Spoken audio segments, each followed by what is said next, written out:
आम्ही आलो आहोत बाबासाहेबांच्या घरी, जिथे पुस्तकांचं घर म्हणून मानलं जाते. राजगृह घराचं नाव, जे फक्त बाबासाहेबांनी पुस्तकांसाठीच बनवलेलं होतं. आणि हे बघा त्याचं दृश्य. अंदर तर ते जाऊ देतील नाही आम्हाला आत, पण आता बाहेरचं मी तुम्हाला दाखवू शकते.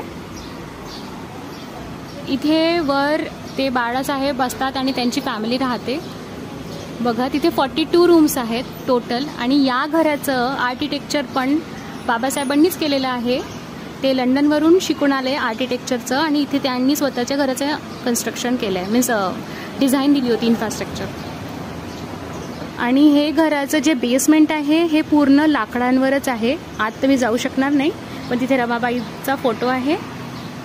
आणि हे बघा ही टाईल्स पण त्याच काळातलेली आहे. जेव्हा बाबासाहेब इथे राहायचे ना, तर हे पण त्याच काळातलं आहे. टाईल्स पण तीच आहे, सेम. आणि इथे बघा किती सुंदर बगीचा आहे.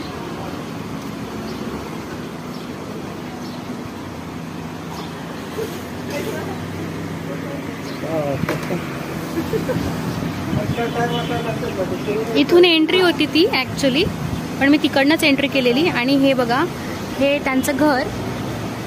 आणि हे बघा वरती पुस्तकांसाठीच हे स्पेशली घर बांधण्यात आलं होतं. इथून जाण्याचा मार्ग आहे वर, पण आता तिथे आम्ही नाही जाऊ शकणार. तिथे बाळासाहेब आणि त्यांची फॅमिली राहत असते.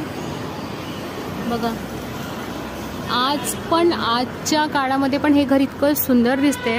इथल्या ज्या विंडोज आहेत त्या प्युअर सागवानाच्या आहेत. आणि याचं जे बेस आहे ते पण असं लाकडावरच बनलेलं आहे असं ते बोलत आहेत.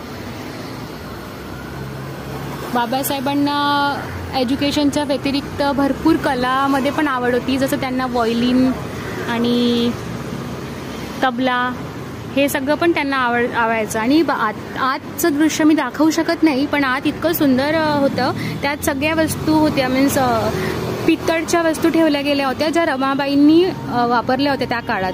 तर त्यांच्या हातातून वापरल्या गेलेल्या वस्तू इथे होत्या. आणि परत इथे आता सिक्युरिटी ठेवलेली आहे, कारण मागे तुम्हाला माहीतच असेल ते घरांवर हे केलं होतं.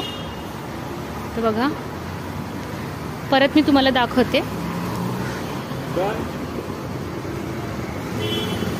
बघा हे दादर ईस्टमध्ये येणार हा ॲड्रेस आहे. हे तर माहीतच आहे तुम्हाला. राजगृह हाऊस ऑफ भारत आहेत ना, डॉक्टर बाबासाहेब आंबेडकर. आणि हा बघा इथे तसं तर बघितलं जाईल तर 4 गेट आहेत अंदर एंट्री करण्याचे. हा एक पहिला गेट. हे बघा बाहेरून हे घर किती सुंदर दिसते. आणि हा दुसरा गेट. वेटिंग टाईम बघू शकता तुम्ही.